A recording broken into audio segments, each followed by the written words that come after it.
Welcome to Sleepy Expeditions. The candle is burning.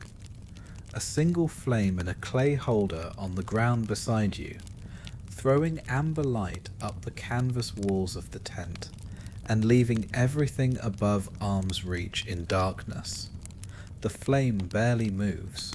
The night outside is still, no wind, no rain, the kind of clear, cold night that makes sound carry further than it should, that makes the distant sounds of the camp audible from here, from the ground where you are sitting with your back against the tent pole and your knees drawn up and your hands resting open on your thighs. Your armor is on the stand, each piece where it belongs, the hauberk, the mail coat, hanging on the upper frame, its rings catching the candlelight in small individual glints that shift when the flame moves. The helm on the crosspiece above it, the gauntlets placed carefully on the shelf below, the sword in its scabbard leaning against the stand's leg, cleaned this evening with more care than it required. The act of cleaning it a way of doing something with your hands while your mind did what your mind does on nights like this.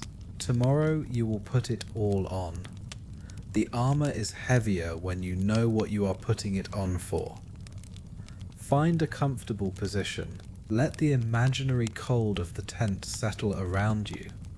The specific, clean cold of a clear autumn night, sharp enough to make the candle flame the warmest thing in the space, present enough to remind you that the body you are in is alive and warm and here. Close your eyes. The candle burns. The tent is small, not cramped. A knight's campaign tent is a practical thing, sized for what it needs to contain: a sleeping roll, the armor stand, the small chest that travels with you on every campaign and holds the few personal objects that the campaign life permits.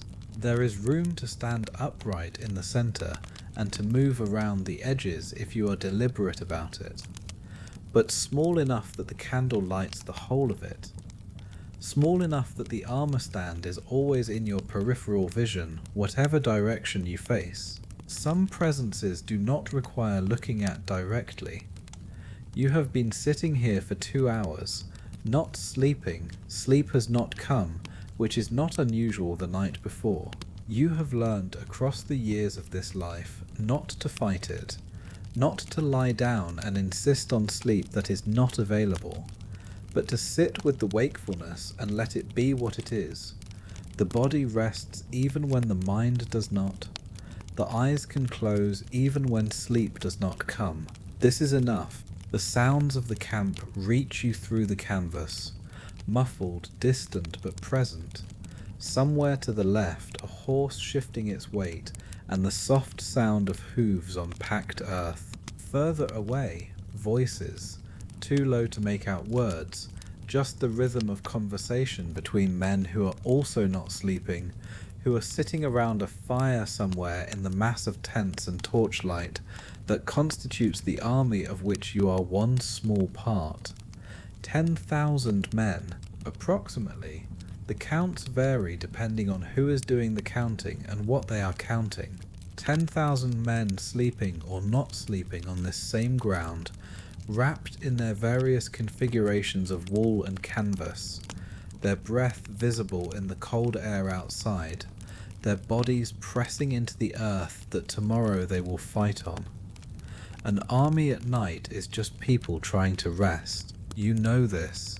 You have been in enough armies on enough nights before enough battles to know that the thing that looks formidable in the daylight, the banners and the horses and the discipline of the line, is at night simply a large number of individual human beings with their individual fears and their individual thoughts about home and their individual ways of managing what tomorrow holds.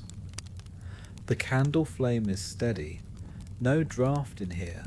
The tent is well pegged, the canvas tight. The flame burns straight up from its wick, consuming itself slowly, reducing the candle by an amount so gradual it is invisible moment to moment. By morning it will be half what it is now. By the time the camp begins to wake, it will need replacing.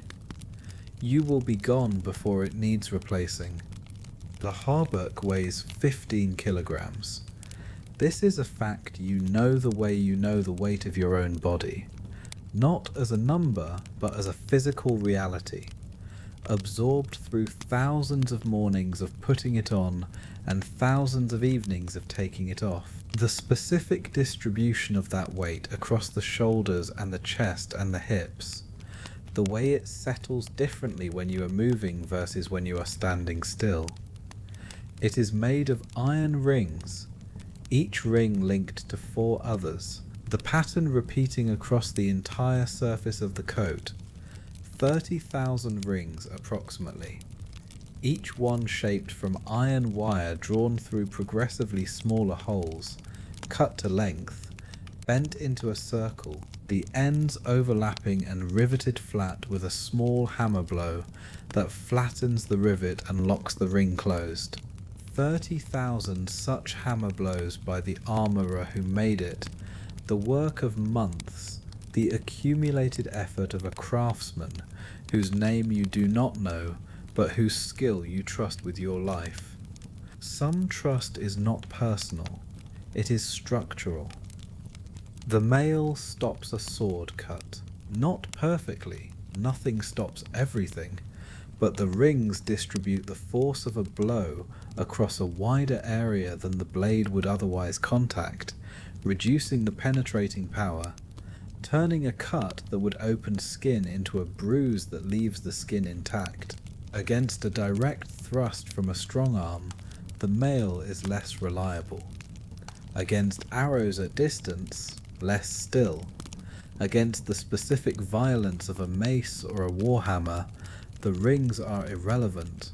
The force passes through them and the damage is to what is beneath. The gambeson is beneath, a quilted garment of linen and wool, padded to a thickness that cushions the mail against the body, that provides its own degree of protection, that keeps the cold of the metal from settling directly against the skin. The gambeson is what makes the mail wearable for the hours of a campaign. Without it, the mail would abrade and freeze and be almost as dangerous as what it is supposed to protect against. You have been wearing this combination since you were 16. That was 22 years ago. The weight of it is so familiar that its absence is more noticeable than its presence.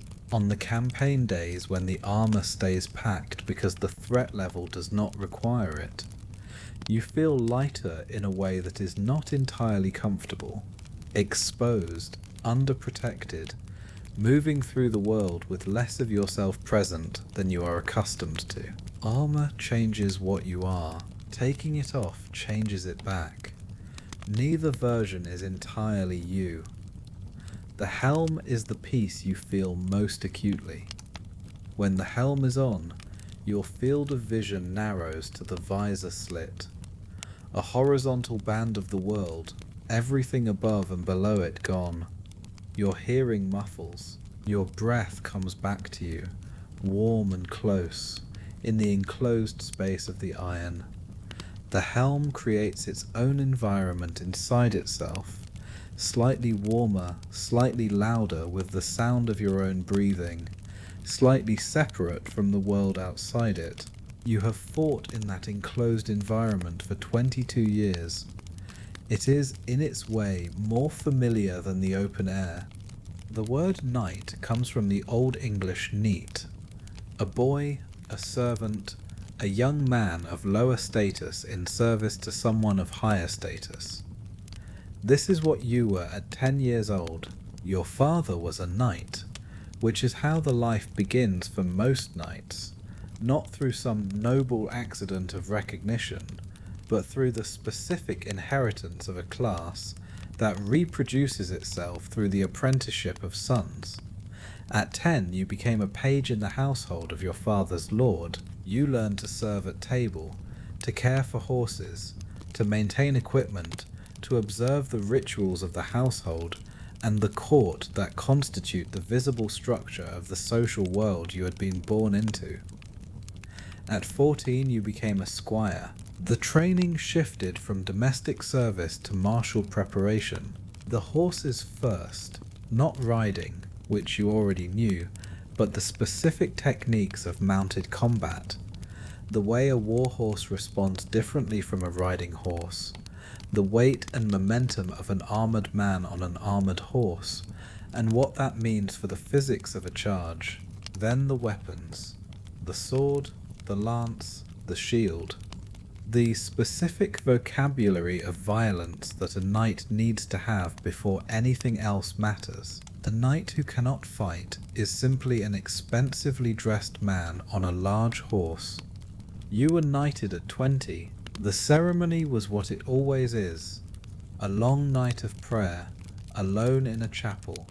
The vigil that the church requires before the church will bless the sword that will be used in its name. A night very much like this one, alone with a candle and the armour on a stand and the weight of what the morning would bring. That morning brought the accolade, the touch of the sword on the shoulder, the words spoken by the Lord who made you what you are. The specific moment when the identity shifts from squire to knight, and everything that follows is understood in a different light. That was 22 years ago. You have been becoming a knight every day since. The class you belong to is neither aristocracy nor peasantry. It is a third thing, defined by function rather than birth, though birth matters. You hold land in exchange for military service. The land supports you, the horses, the equipment, the small household of the estate that keeps everything running in the months when you are not in the field. In return, when your lord requires it, when the king requires it, when the church requires it, you come with your horse and your arms, and you are available for what is required. This is the arrangement. It is not glamorous in the day-to-day of it. It is administration and crop management and dispute resolution and the maintenance of equipment that rusts if not attended, and horses that require more care than most people. The glamour, such as it is, lives in the tournament and the campaign and the specific moments of the life that are worth the long, ordinary stretches between them. Tonight is one of those moments, not a good moment, but one of the real ones. The code is older than any written version of it. The church gave it language, the specific Latin formulations of what a knight owes to God and to his lord, and to the weak who cannot protect themselves. The troubadours gave it romance, the elaborate courtly fictions of love and honour that bear a relationship to the actual practice of knighthood, roughly equivalent to the relationship between a song about the sea and the actual sea. But the code itself, the set of obligations that constitute what you understand yourself to be, that predates both. You owe loyalty to your lord, not conditional loyalty, not the loyalty that holds until the conditions change. Absolute loyalty. The kind that is not re-examined each time the circumstances shift. Your lord has the right to your service, your counsel when he asks for it, your silence when he does not, your presence in the field when he requires it. In return he owes you protection and livelihood, and the kind of regard that a good lord gives to men who serve him faithfully. Loyalty is not submission. It is a chosen structure for a life. You owe protection to those who cannot protect themselves. The widow, the orphan, the pilgrim, the priest. The specific categories of the vulnerable that the code identifies as deserving the knight's attention, not out of sentiment, but out of the understanding that a society requires protectors, that the protectors must direct their capacity toward those who need it, rather than simply toward their own interests, and that the code is what keeps the capacity pointed in the right direction. You have not always managed this perfectly. No man manages the code perfectly. It is an aspiration, not a description, a direction rather than a destination. The gap between the ideal knight and any actual man who attempts to be a knight is always present, always measured, always a source of the particular kind of discomfort that comes from knowing what you should be and knowing what you are. The code is the distance between what you are and what you are trying to be. You owe courage, not the performance of courage, not the loud, visible bravery of the tournament that plays to the crowd. The actual kind, the kind that exists when no one is watching, that holds in the moments when holding is difficult, that does not depend on anyone observing whether it holds or not. Tonight, for instance, no one is watching tonight. The tent is empty except for you and the candle and the armor on the stand. Whatever courage holds or fails to hold in these hours before dawn does so without an audience. This is when the code is real, when no one is watching. The camp stretches a mile in each direction. You have not seen it from above. No one sees it from above, the only perspective available being the ground level view of a man moving through it. But you can infer its size from the time it takes to walk across, from the sound of it at night, from the number of cook fires you can count from the edge of your section, and the knowledge that your section is one of many. 10,000 men, foot soldiers and mounted knights and archers and the support personnel that an army requires, the smiths and the farriers and the surgeons and the priests and the carters who drive the supply wagons. An army is not just the men who fight. It is a small city in movement, carrying everything it needs for the campaign in a logistical tale that stretches behind the fighting element, and that, if it fails, means the fighting element cannot continue. A war is mostly waiting. The battle is the exception.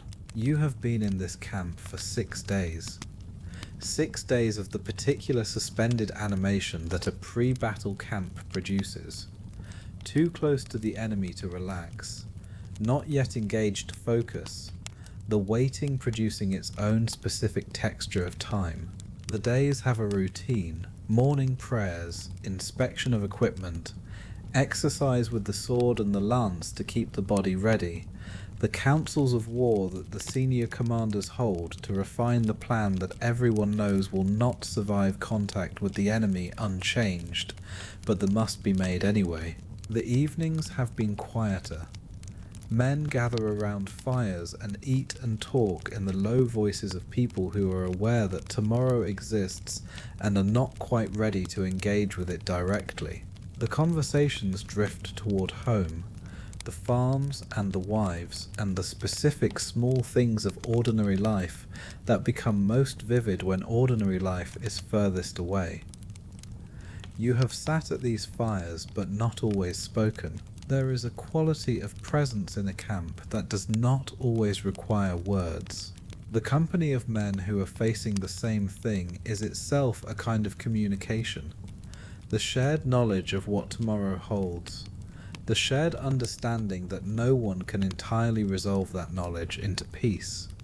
The shared decision to be present anyway. Courage is not individual. It is borrowed from the people beside you. The camp has its own smell tonight. Wood smoke and horses and the particular smell of many human bodies in close proximity that no campaign ever entirely avoids. The cold air carries it, distributes it, makes it the ambient smell of the night. You stopped noticing it 3 days ago. It became part of the texture of the camp, the way the hum of the life support became part of the texture of the habitat. Present, constant, eventually invisible. A dog is barking somewhere in the camp, not with urgency, the even rhythmic bark of a dog that has found something interesting and is narrating it to anyone who will listen. It stops after a few minutes. The camp settles back into its murmur, and the candle burns, and the night continues. God is everywhere. This is not a metaphor. In the medieval understanding, it is a literal description of the structure of reality. God created the world, and God sustains it, and God is present in every particle of the created order, from the stone beneath the tent, to the stars above the field, to the candle flame in front of you. The world is not a machine running on its own. It is a sustained act of divine will, moment by moment, upheld by the attention of the Creator. This understanding shapes everything. The shape of the day, divided by the canonical hours that the Church rings across Christendom, the day structured by prayer rather than by the arbitrary divisions of clockwork, the shape of the year, organized around the liturgical calendar, the feasts and the fasts and the commemorations that give the year a rhythm that is not agricultural alone but spiritual, the shape of a life, understood as a passage through a temporary world toward a permanent one, the physical life a preparation for what follows it. The medieval world is haunted by eternity. Everything mortal points toward it. You have prayed tonight, kneeling on the cold ground of the tent, the canvas overhead, the armour on the stand behind you, the prayers you know by heart, the Paternoster, the Ave Maria, the Confiteor, came without effort, the words so thoroughly absorbed by years of repetition that they no longer require conscious access to produce. They simply arrive when the posture of prayer invites them. And then, after the formal prayers, the informal ones. The prayers that have no liturgical form, that are simply the specific conversation that a specific man has with God on a specific night. Not eloquent, not ceremonial, direct in the way that honest fear is direct, saying what is actually true rather than what is appropriate to say. You prayed for the morning, you prayed for the men beside you, you prayed for the horse which cannot pray for itself and deserves the intercession. Prayer is not asking for outcomes, it is acknowledging that you are not in control of them. The Church promises that those who die in the service of a just cause go directly to God. You have heard the priest's sermon this morning on precisely this subject, the righteousness of your Lord's cause, the spiritual merit of fighting in its defense, the specific theological logic that transforms violence in a just cause from sin to service. The sermon was well constructed and sincerely delivered, and you have heard versions of it before every battle you have been part of. You believe it, mostly, in the daylight, mostly, at midnight, with the candle burning low and the armour on the stand. The theology is present, but the comfort it is supposed to provide is slightly further away than it is in the light of day. Faith is not doubt-free, it is doubt-bearing. Your Lord is in a larger tent on the western edge of the camp. He is, at this hour, either asleep or in council, the two states between which senior commanders oscillate on the night before a battle. The decisions that can be made having been made, and the decisions that cannot be made until the morning remaining unmade. You have served him for 11 years. You know his face in council the way you know your own. The particular stillness that comes over him when he is listening to something he disagrees with, but is not yet ready to dispute. The specific quality of his attention when a piece of information changes his assessment of a situation. He is a just Lord. This is not nothing. You have served lords who were not just, briefly, in the early years before you had the reputation to be selective about who you gave your service to. The difference between a just lord and an unjust one is not dramatic in ordinary times. In the specific circumstances where the difference matters, when the order comes that should not be followed, when the cause is not what the cause was represented to be, the difference is everything. The man you serve becomes part of what you are. He chose this ground. 3 days ago, riding the terrain with his senior commanders, he chose the position where the army would stand. The high ground to the right, the marsh to the left, the narrow front that reduces the advantage of the enemy's superior numbers. The choice was made with the specific expertise of a man who has been making such choices for 20 years, who has learned from the ones that worked and the ones that did not, whose eye for ground has been educated by everything that has happened on ground before. You were in the council when he made it. You did not speak. Your role in the council is not to speak unless spoken to be present rather than to advise unless the question is one you have specific knowledge about. But you listened, and watching him arrive at the decision, watching the process by which the terrain and the numbers and the intelligence about the enemy's intentions were weighed against each other and a plan emerged, you felt the specific trust of a man who has seen his lord think clearly under pressure, and who has learned from the evidence that the thinking is reliable. You trust the ground he has chosen. In the end, you can only trust the judgment of the people you have learnt to trust. Across the field, a mile away perhaps, are men who are also not sleeping. You have thought about this more than is strategically useful. The enemy camp is a mirror of your camp. The same fires, the same canvas, the same conversations in low voices around fires, the same individuals performing the same private rituals of the night before. Different prayers perhaps, different language, different lord, but the same essential activity. A man alone with what tomorrow holds, finding whatever peace is available. The war is not personal. This is the part that the stories do not always represent clearly. The gap between the personal and the political in the medieval world.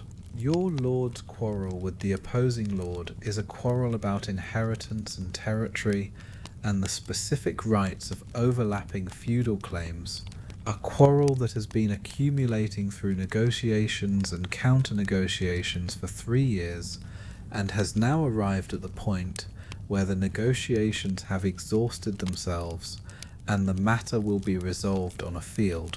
The men who will fight tomorrow, on both sides, have almost no personal stake in the specific legal question being resolved. Wars are decided by people who did not choose them, but the loyalty is personal. The knight on the other side of the field is loyal to his lord. You are loyal to yours. The loyalty is real in both cases, felt, chosen, sustained through the years of service that constitute a life in this profession.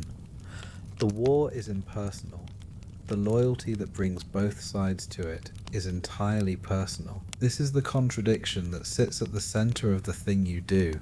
You have held it for 22 years without resolving it. There is probably no resolution. The things that cannot be resolved must be carried. You have fought men who were not your enemies. You have fought men you respected, in some cases, knights whose reputation you knew before the battle, whose specific skills on the field you had heard described by reliable witnesses, whose decision to be on the other side of the field was as legitimate as your decision to be on this one. This is the war as it actually is. Not the war of the songs, the clear cause and the righteous side and the villain who deserves what he receives. The war of the field, where the man across from you is a man not much different from you, making the same choices you are making, carrying the same contradictions. The horse's name is Roland. Not an original name for a war horse. The great hero of the Frankish epic, the paladin of Charlemagne, the knight whose horn was not sounded until too late. The name was given by the man who bred him, and you kept it when you bought him 5 years ago because it suited him in a way you could not articulate but could not dispute. He is a destrier, a war horse, bred specifically for the battlefield, not large in the way that cart horses are large. The destrier is not about raw size. He is dense, compact. The muscles of the chest and haunches developed through years of specific training. The body built for the specific demands of a charge. The acceleration, the impact, the ability to carry an armoured man at speed and respond to the signals of leg and weight that substitute for rein commands when the hands are occupied with weapons. He is in the horse lines now, 100 meters from this tent, in the organized chaos of the cavalry pickets. Horses tied at intervals, attended by the grooms who travel with the army for this specific purpose, fed and watered and covered against the night cold. You were there an hour ago. You stood with your hand on his neck in the dark, and felt the specific warmth of a large animal at rest, the slight movement of his breathing, the occasional flicker of his ear responding to sounds you could not hear. He knows tomorrow is coming, or something like that.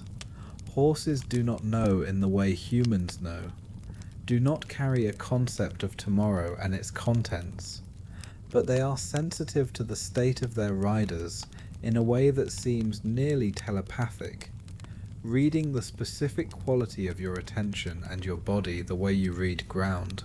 He was restless last night. Tonight he was calmer, the restlessness having perhaps run its course, the animal arriving at whatever acceptance is available to an animal that cannot reason about its situation but can feel the quality of the world around it. The horse trusts what the rider trusts, without needing to understand why. You have ridden him in 2 previous engagements. He performed, not perfectly. No horse performs perfectly in the specific chaos of a battle, where the sounds and the smells and the press of other horses and the violence of what is happening all work against the training that has made him useful, but reliably, when the moment required him to hold his line and he held it. When the moment required him to turn on a signal that was difficult to give in the press of bodies, he turned. You will trust him tomorrow. Whether he trusts you remains to be seen. The trust of a horse is not given once and held. It is continuously renewed in each moment, each decision, each signal that either confirms or undermines the pattern that the training has established. Trust between a man and a horse is very much like trust between men, fragile and essential and worth every effort. You are afraid. The admission sits in the tent with you and the candle and the armor. Not dramatic, not surprising. You have been afraid before every battle you have been part of. The fear is consistent, reliable, present in the same location each time, a tightness across the chest and upper back, a heightened acuity of perception that makes the candle flame seem brighter than it is, and the sounds of the camp seem closer, a slight trembling of the hands that you can still unless you make an effort. You make the effort. The hands are still. Fear is not the enemy. The enemy is across the field. You have thought about what courage is for most of your adult life, not as an abstract question, as a practical one. The question of a man whose profession requires the consistent application of something that is not naturally consistent, that is present sometimes and absent others, that cannot be stored like food or maintained like equipment. The conclusion you have arrived at across 22 years is this: courage is not a state, it is a practice. The man who feels no fear is not courageous. He is either lying or he is in some fundamental way not paying attention to what is happening. The situation requires fear as a response. The situation is dangerous. The fear is appropriate. Courage is what you do inside the fear. The decision to act, to move, to hold the line, to give the signal that sends men into something that may kill them, to receive the blow that cannot be entirely avoided. All of this while the fear is present, while the body is giving every signal it knows how to give that this is wrong, that retreat is better, that somewhere else would be preferable. Courage is not the absence of the signal, it is the overriding of it. You have been practicing this for 22 years. You are not perfect at it. You have had moments on the field when the overriding failed briefly, when the body's signals were stronger than the decision, when you moved in the wrong direction for a fraction of a second before the practice reasserted itself. You have not yet had a moment when the overriding failed completely. Tomorrow will tell you something about that. It always tells you something. The Church has made a promise. It is contained in the theology of the just war, and the specific sacraments that are available to fighting men on the eve of battle. The confession that was heard this morning by the army's chaplains, moving through the camp in their robes, hearing the confessions of men who wanted to go into tomorrow without the accumulated weight of unforgiven sin.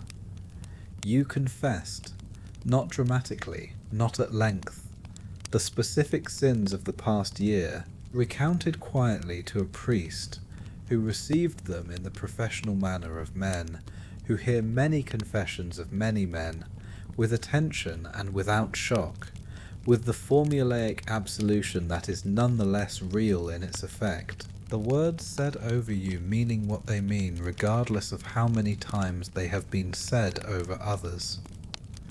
Forgiveness is not diminished by repetition. It is practiced. The Church's promise in the specific theology of the Crusade and the Just War is this: those who die in the righteous defense of Christendom go directly to paradise, not through purgatory, not through the long intermediate state where the soul is purified of remaining sin before it can be admitted to the presence of God. Directly, the death in battle is itself the purification, the specific suffering of the moment converting the remaining debt of sin into the coin of martyrdom. You do not know if tomorrow constitutes a just war in the strict theological sense. The priest says it does. Your Lord says it does. The bishop who rode with the army for the first 3 days of the campaign, before illness turned him back, said it does.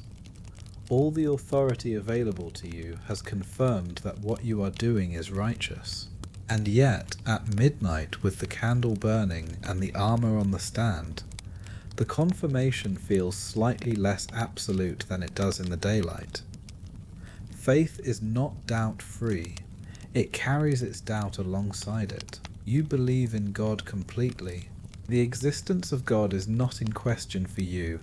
It would be like questioning whether the sun exists, a question so far outside the available evidence that it cannot be seriously entertained. God is as real as the cold and the candle and the armour, more real in the theological sense. The created things are contingent, dependent on the sustaining will of the Creator.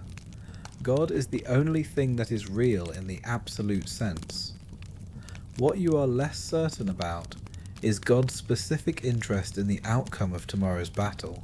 God is not a knight's patron. God is God.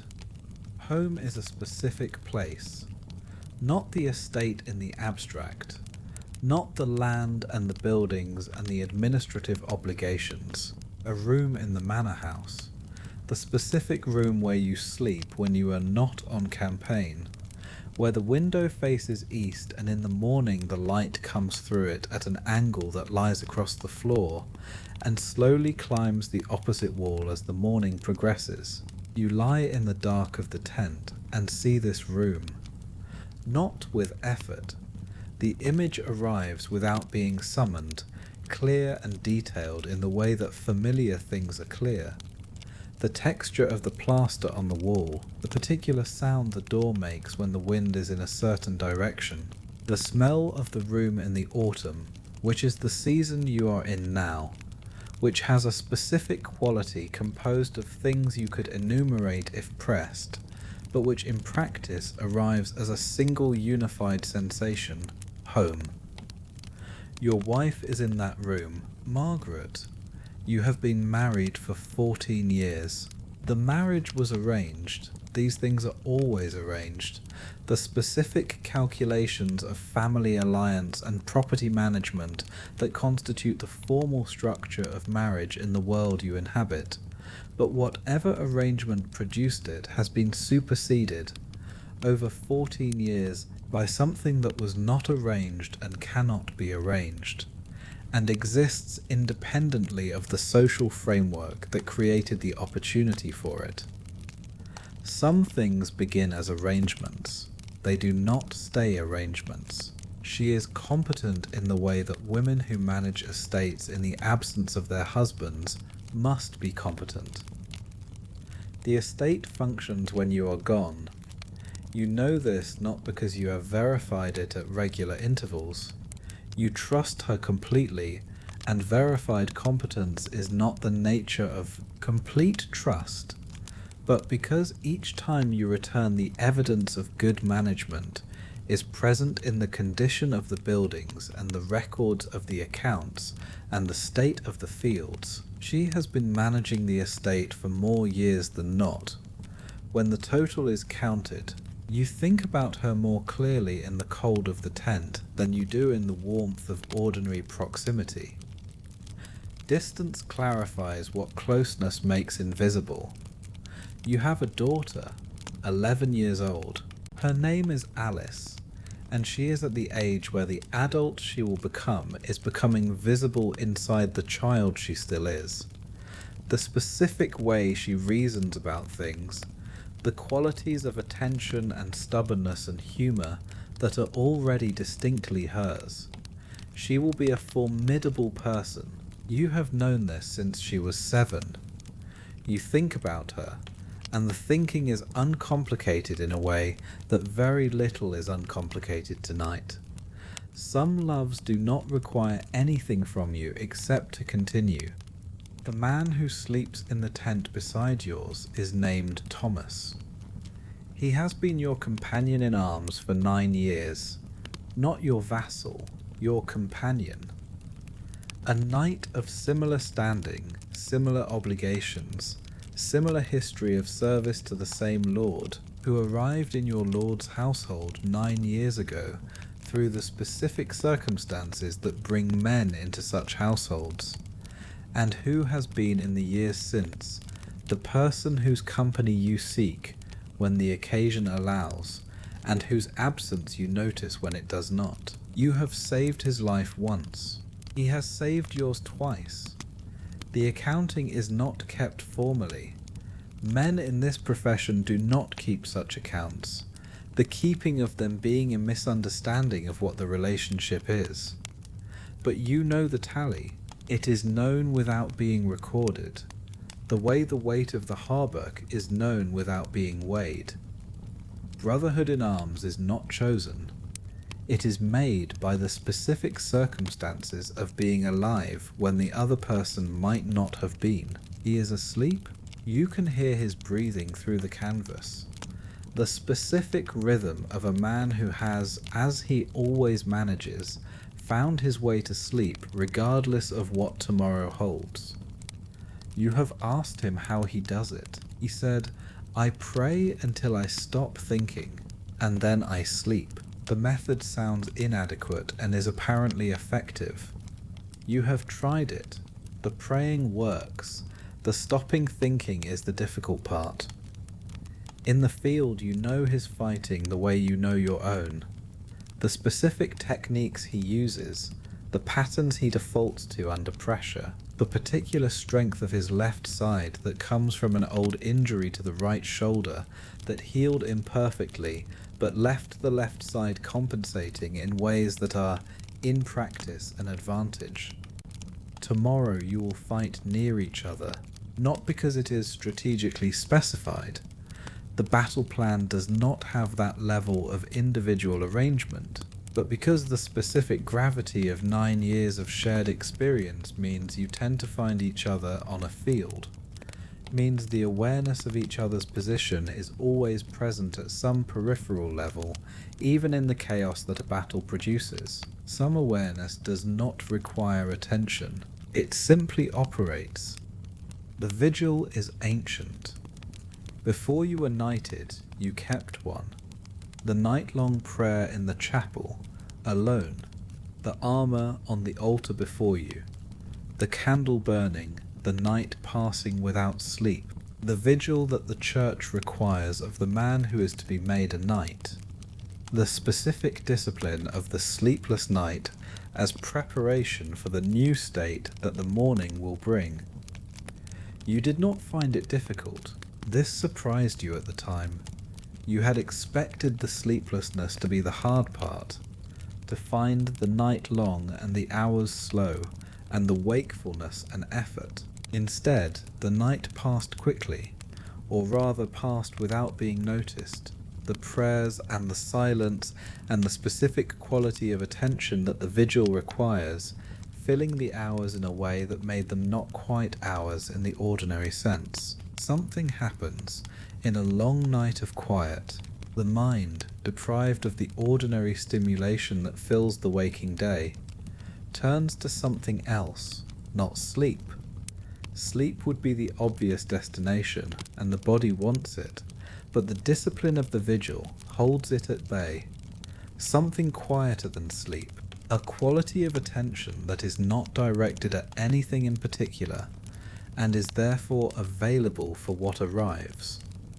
What arrives in a long, quiet night is clarity, not about specific questions, not answers to the things that are unresolved. Something more general, a settling of the noise that ordinary waking produces.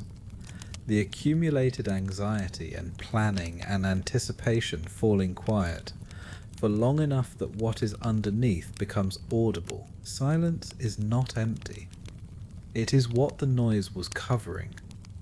You are in something like that state now, not deliberately, not as a spiritual exercise, but the hours of sitting in the tent with the candle have produced it. The same quality of attention, the same settling, the same arrival of something quieter than the day provides.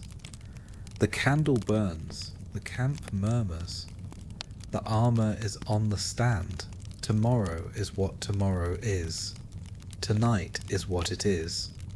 The night is at its deepest, the particular quality of the hours before dawn, not the middle of the night, which has its own texture, but the end of it, the period when the darkness has been present long enough that the body knows, below the level of thought, that it will not last much longer.